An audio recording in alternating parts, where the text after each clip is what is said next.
Charlie and the Chocolate Factory by Roald Dahl. Pictures by Quentin Blake. Chapter 12. What It Said on the Golden Ticket. Charlie burst through the front door, shouting, "Mother! Mother! Mother!"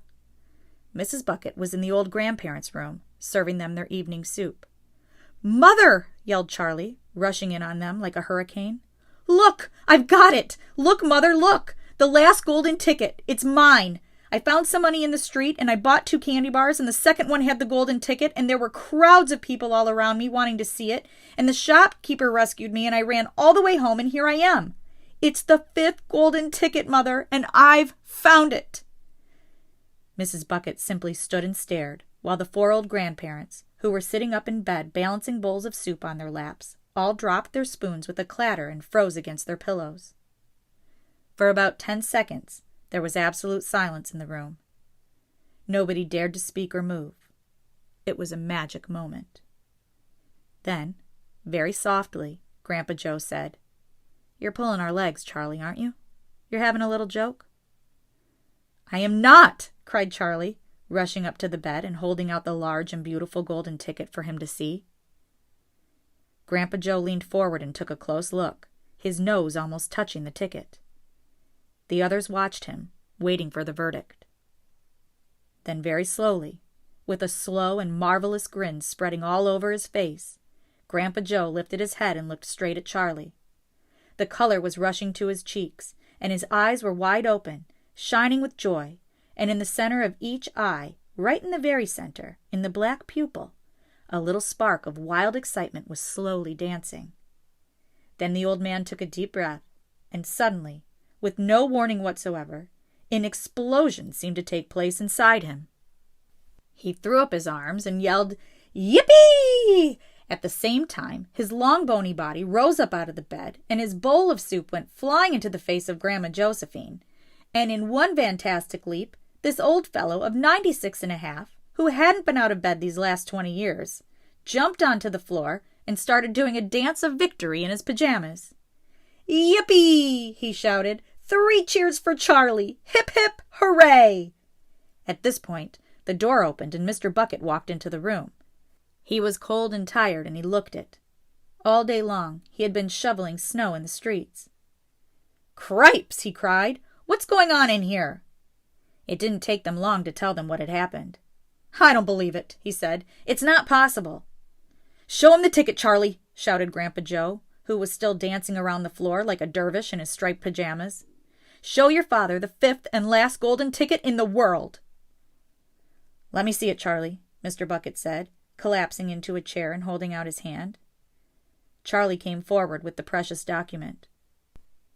It was a very beautiful thing, this golden ticket, having been made, so it seemed, from a sheet of pure gold hammered out almost to the thinness of paper. On one side of it, printed by some clever method in jet-black letters, was the invitation itself, from Mr. Wonka. "Read it aloud," said Grandpa Joe, climbing back into bed again at last. "Let's all hear exactly what it says." Mr. Bucket held the lovely golden ticket up close to his eyes. His hands were trembling slightly, and he seemed to be overcome by the whole business. He took several deep breaths. Then he cleared his throat and said, "All right, I'll read it. Here we go. Greetings to you, the lucky finder of this golden ticket, from Mr. Willy Wonka. I shake you warmly by the hand. Tremendous things are in store for you. Many wonderful surprises await you. For now, I do invite you to come to my factory and be my guest for 1 whole day, you and all the others who are lucky enough to find my golden tickets. I, Willy Wonka, will conduct you around the factory myself, showing you everything that there is to see, and afterwards, when it is time to leave, you will be escorted home by a procession of large trucks. These trucks, I can promise you, will be loaded with enough delicious eatables to last you and your entire household for many years. If, at any time thereafter, you should run out of supplies, you have only to come back to the factory and show this golden ticket, and I shall be happy to refill your cupboard with whatever you want. In this way, you will be able to keep yourself supplied with tasty morsels for the rest of your life. But this is by no means the most exciting thing that will happen on the day of your visit. I am preparing other surprises that are even more marvelous and more fantastic for you, and for all my beloved golden ticket holders, Mystic and marvelous surprises that will entrance, delight, intrigue, astonish, and perplex you beyond measure. In your wildest dreams you could not imagine that such things could happen to you. Just wait and see. And now, here are your instructions. The day I have chosen for the visit is the first day in the month of February. On this day, and on no other, you must come to the factory gates at 10 o'clock sharp in the morning. Don't be late. And you are allowed to bring with you either 1 or 2 members of your own family to look after you and to ensure that you don't get into mischief. One more thing. Be certain to have this ticket with you. Otherwise, you will not be admitted. Signed, Willy Wonka. "The first day of February!" cried Mrs. Bucket. "But that's tomorrow! Today is the last day of January. I know it is." "Cripes," said Mr. Bucket. "I think you're right." "You're just in time," shouted Grandpa Joe. "There's not a moment to lose. You must start making preparations at once. Wash your face, comb your hair, scrub your hands, brush your teeth, blow your nose, cut your nails, polish your shoes, iron your shirt, and for heaven's sake, get all that mud off your pants. You must get ready, my boy. You must get ready for the biggest day of your life." "Now don't overexcite yourself, Grandpa," Mrs. Bucket said, "and don't fluster poor Charlie. We must all try to keep very calm. Now the first thing to decide is this. Who is going to go with Charlie to the factory?" "I will!" shouted Grandpa Joe, leaping out of bed once again. "I'll take him. I'll look after him. You leave it to me."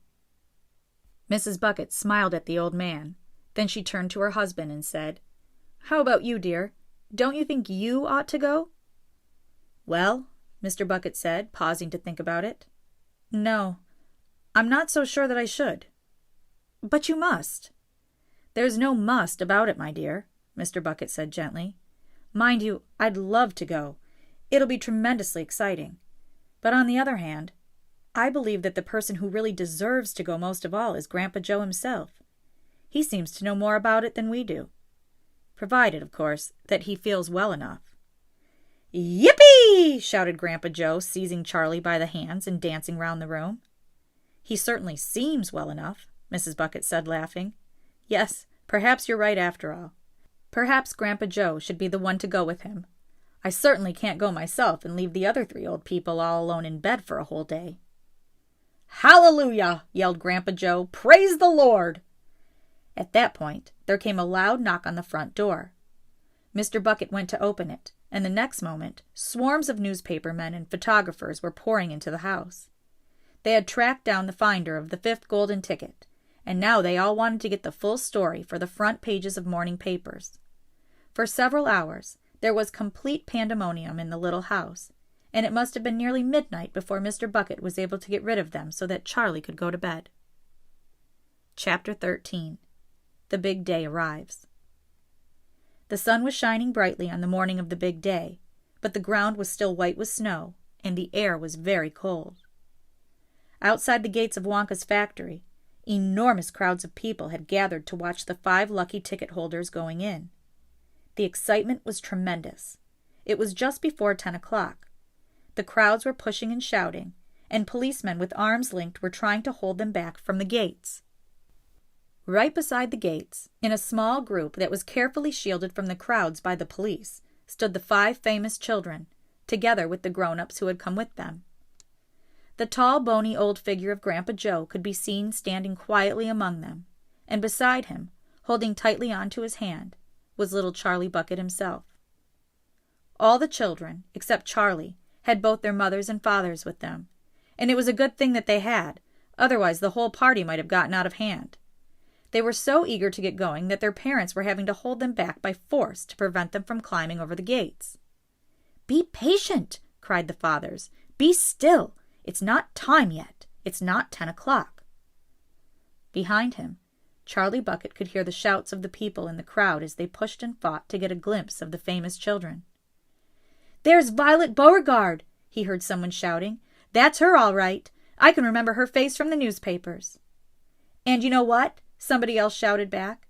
"She's still chewing that dreadful old piece of gum she's had for 3 months. You look at her jaws. They're still working on it." "Who's that big fat boy?" "That's Augustus Gloop." "So it is." "Enormous, isn't he?" "Fantastic." Who's the kid with the picture of the Lone Ranger stenciled on his windbreaker? That's Mike TV. He's the television fiend. He must be crazy. Look at all those crazy pistols he's got hanging all over him. The one I want to see is Veruca Salt, shouted another voice in the crowd. She's the girl whose father bought up 500,000 candy bars and then made the workers in his peanut factory unwrap every one of them until they found a golden ticket. He gives her anything she wants, absolutely anything. She only has to start screaming for it, and she gets it. Dreadful, isn't it? Shocking, I call it. Which do you think is her? That one, over there on the left, the little girl in the silver mink coat. Which one is Charlie Bucket? Charlie Bucket? He must be that skinny little shrimp standing beside the old fellow who looks like a skeleton. Right close to us. Just there. See him? Why hasn't he got a coat on in this cold weather? Don't ask me. Maybe he can't afford to buy one. Jeepers! He must be freezing. Charlie, standing only a few paces away from the speaker, gave Grandpa Joe's hand a squeeze, and the old man looked down at Charlie and smiled. Somewhere in the distance, a church clock began striking 10. Very slowly, with a loud creaking of rusty hinges, the great iron gates of the factory began to swing open. The crowd became suddenly silent. The children stopped jumping about. All eyes were fixed upon the gates. "There he is!" somebody shouted. "That's him!" And so it was.